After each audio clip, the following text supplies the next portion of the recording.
Hey everyone, welcome back to the YouTube channel. So, look what I've been up to. You guys get to all see my house filled full of kids' toys and our projects that are going on in the kitchen today. Trey and I have been processing apples for a couple of days now, and today we are working on chopping apples for applesauce. You can see here, I don't even take the skins off of them. I discovered it was a lot faster for us to chop the apples. We core them and cut any bad spots out, and I'll save this for making apple cider vinegar. No waste going on here at all. So we've got dinner in the crock pot because it's going to be a busy day, washing the apples in the sink, and we've got the food processor set up and the food mill. That's where the skinning kind of takes place.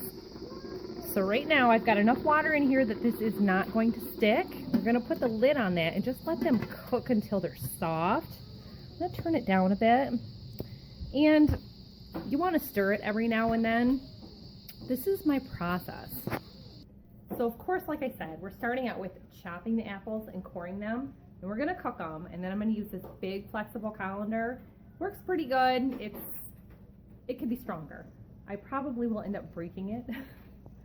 I remember last year I was loading it up awful heavy and it was flexing a bit, but it works really good for scooping the apples out instead of doing it, a spoonful at a time. And our Cuisinart food processor will hold 12 cups, so I really like that I can put them through there quickly. It has been a game saver for us in our food processing because we do a lot of canning. Everything that we do does help with the grocery bill in the end. We started buying unsweetened applesauce years and years ago before we started actually making our homemade applesauce. I wasn't raised on homemade applesauce, but it was always something that we liked to eat a lot. We were already making homemade jams and jellies, and so then I started hearing a lot of buzz when my kids were little about homemade applesauce. So I tried a couple of small batches, and I tell you, buying like a 3 or a 5 pound bag of apples and turning into applesauce takes no time at all. These are all apples from our orchard in our backyard. I spent a lot of time picking as much as I could.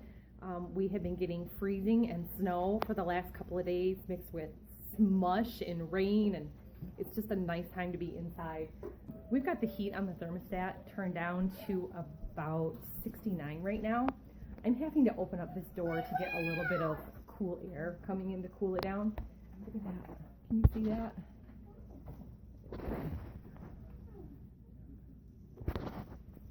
74 degrees in here, and I only just now turned on that pot. So the sun is shining like crazy. You could see through the windows.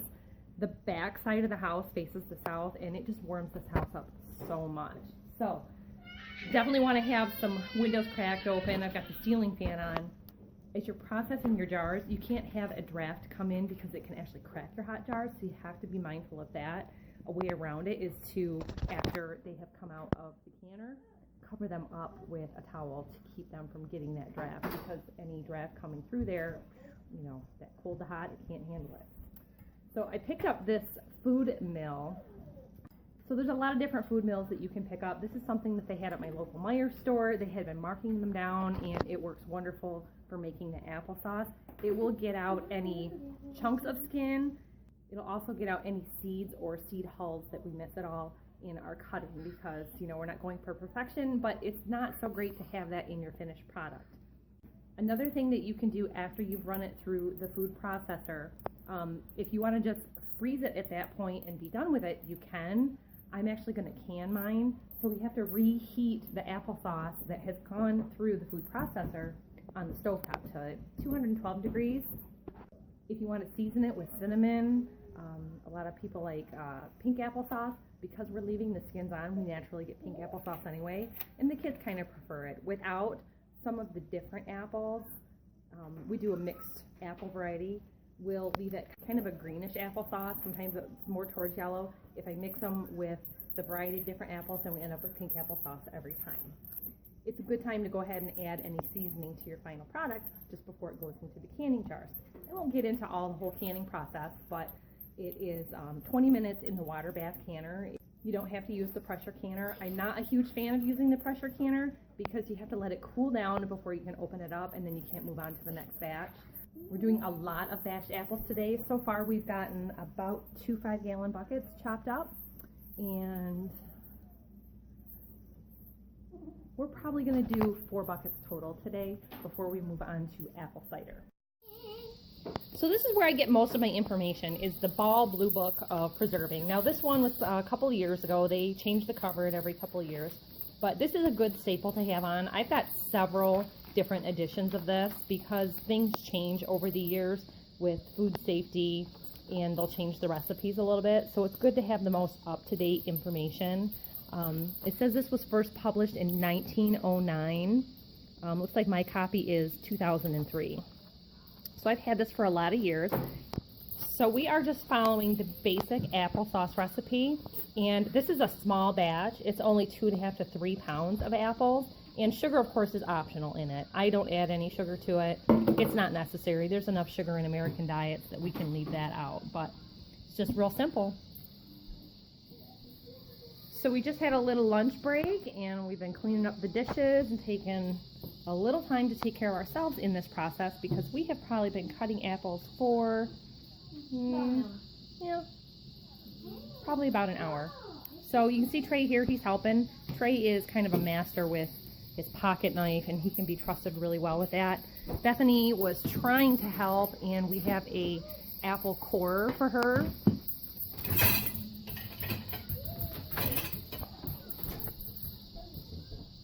But because we don't spray our apples and treat them, sometimes they can be small like this, see, like the size of my hand, and some are a little bit bigger, and some are just absolutely small. So you can use this to speed it up really fast. That's great. But with these small apples, I end up losing a lot. And sometimes the blossom end is not in the center. See all those spots in the skin? We're actually looking into some organic sprays for next year. And then I have this coring mechanism also. This just inserts down into the center of the apple, and then this pushes the core out for you. It's kind of slow, so we just found that we like to just chop up the apples by hand with a knife. You can go through with your apple peeler and corer at the same time, but with the sized apples it's just quicker and easier to do it this way. So I'm going to stir my apples and make sure everything's going here really good. I picked up this pot. I think it's a 22-quart stainless steel pot, and it's got a double bottom so that you don't get so much burning and sticking. And I pick up these big heavy spoons at the restaurant supply. We have GFS, or Gordon Food Services, in Lansing and Okemos, Michigan by us, and you can go in and pick up things like this to have on hand, and it is wondrous for doing big batches of things like this. And I will tell you, you'll get that water will kind of turn into apple juice at the bottom. Save that and use it in your smoothies.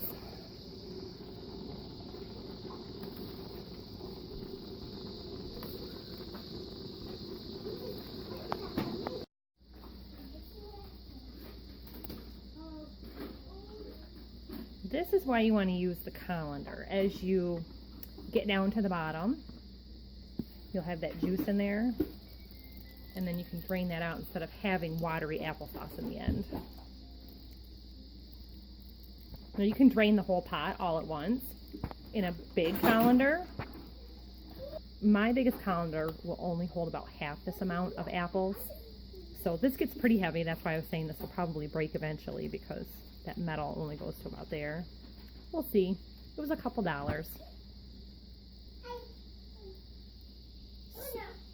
It's just good to start out doing everything with commercial grade as much as you can.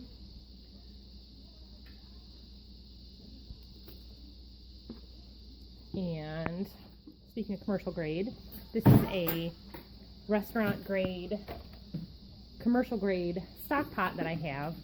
And this one's probably about 18 quart, maybe 16 quart. This is not a double heavy bottom. These are more designed for restaurant cooking and what goes into steam tables.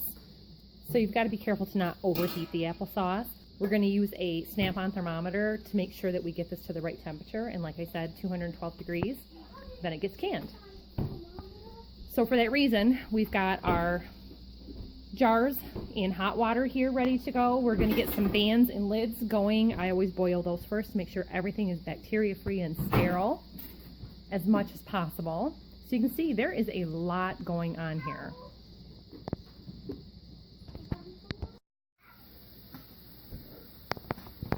Go clockwise.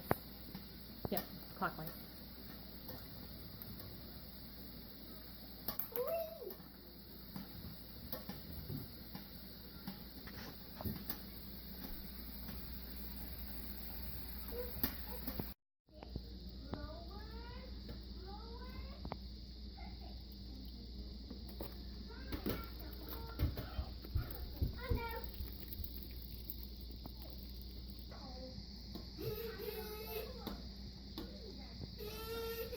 Yeah. What? Helps me get it going. Yeah. Especially when I'm going much lower.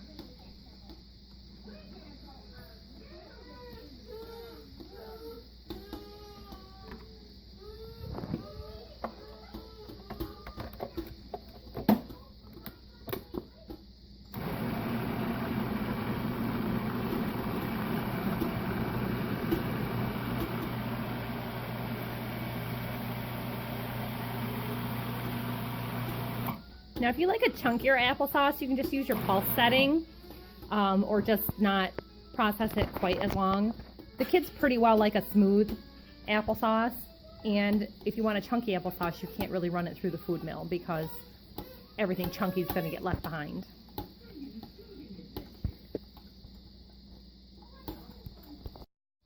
All right, I've got my applesauce warmed back up to temperature, and I've been heating my mason jars in the pot, and I put a little bit of water in them so that it weighs them down because they tend to bob around a lot.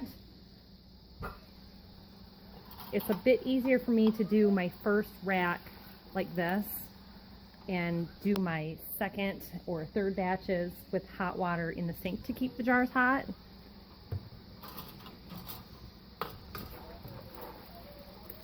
Just because it's a lot easier to grab them out of the pot with my jar grabber. This is one of the best jar grabbers I've had. A lot of them have like a rubber bottom and they end up deteriorating after generally about a season for me, sometimes two.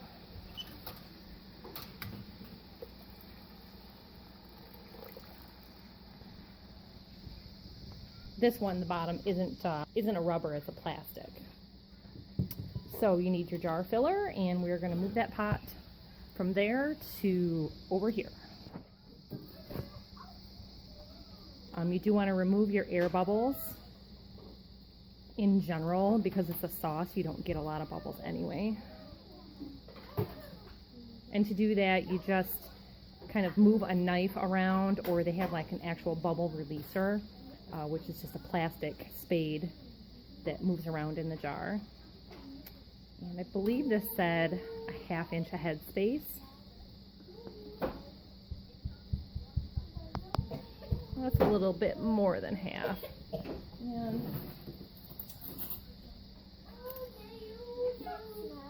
apples. So we can always spoon some out if we need to.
So Trey and I were talking when we got started that he didn't realize all the process and all the steps that are involved in making some of our foods.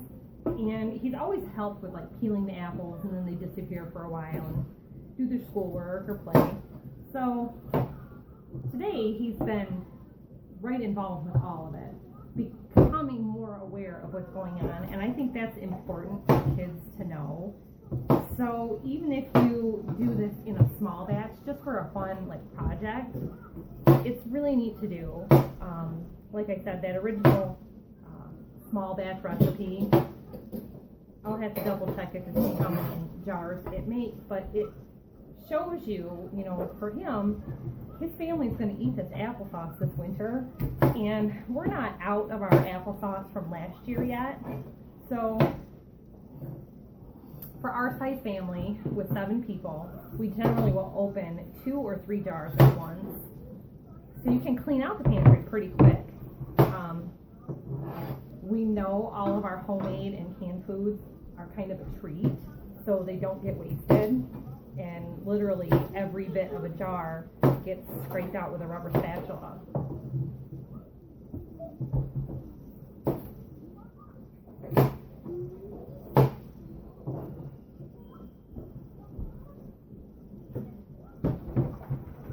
So in general, involve your family, involve your kids, and teach them where their food is coming from, and let them develop an appreciation for the food and for the work that goes into it.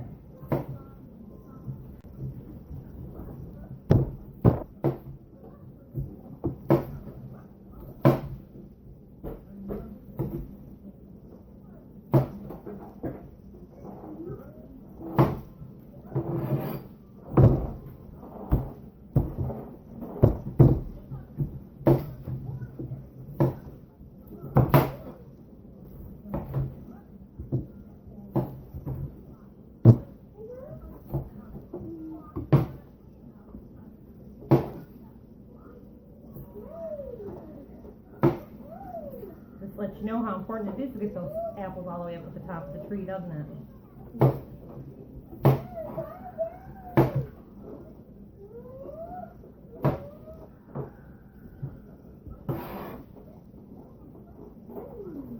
Now last year we made a lot of apple jelly and spiced apple jelly with some different recipes, and I will tell you, the first recipe I made called for so much cinnamon. The kids didn't much care for it, so I'm not making more of that this year because I'm having to go through that pretty much on my own. Apple butter is really good to make, and if you're just canning your apples or freezing them, you can always get back to whatever recipe you want later on. So since we were a little late in starting the apple picking this year, and I still have some apple products in the pantry, we're just doing 3 different recipes this year.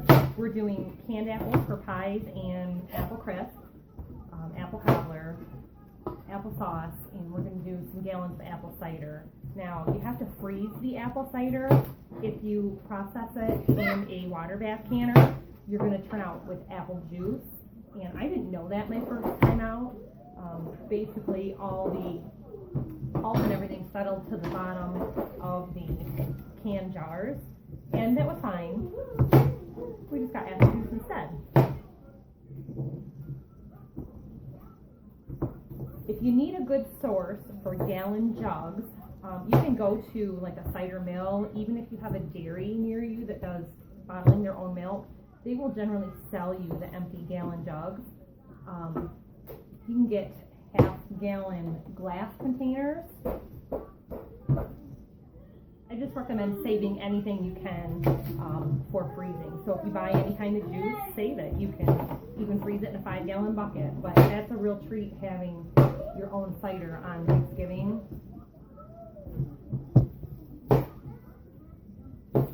It does truly make you grateful for the meal that you're sitting down to enjoy. All right, well, that 20 minutes went by really fast. When you are letting these cool, let them sit undisturbed for 12 to 24 hours. I always lean towards the longer side. We kind of generally end up with our canning period sometime around dinner time, so they'll sit out here overnight and get put away sometime after breakfast tomorrow.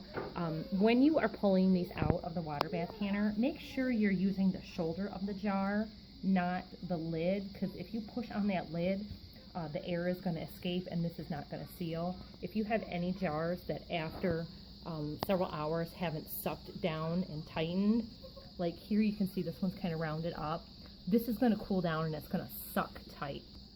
Any of the jars that are not sealed have to get refrigerated. You can freeze mason jars, but you need more headspace than what I've got, so they would have to be refrigerated and used in a short amount of time. So you want to make sure that that is sealed down after they've cooled. Okay, it is the next day and it is time to clean up the kitchen and put this applesauce away. So now that I know I'm not going to disturb the lids, the first thing I do is take off all the bands. If you're not familiar with canning, it's a two-piece lid. This is called the band and the lid. And your lids are not reusable for sealing, and your band is reusable. So you need to repurchase these. I save my used lids for doing my honey because I vacuum seal them instead of heat seal them, and just for storing dry goods on the pantry shelf also. But for the water bath canner or the pressure canner, you want to make sure you have new ones. I always write on the label what the product is and the month and the year. I'm just using freezer tape. I used to buy the ball labels, which are very nice and pretty. But for practicality and not running to the store, it's just nice to do this. When I take off the bands, you're making sure that when you push down, it doesn't pop back up at you. And a lot of people, they're recommending now to store these without the band. That way, if you have a seal failure, then you know it because it's going to be sitting off. I have little kids in the house, so I don't want to have a lid pop off and have a mess, so I always just store that on there. They do recommend that you take them off and at least dry them to make sure that there's no water trapped or any liquid from the jar. Make sure that they're not sticky or anything from any liquid seeping out during the canning process. So that is our homemade applesauce for this year, everybody. Today we are moving on to apple cider, so I've got to get this kitchen whipped back up into shape. Bethany's got some breakfast muffins going, and I got to get these all hauled down to the basement so we can start in on washing apples again. Thanks for watching, and we'll see you all next time. Bye-bye.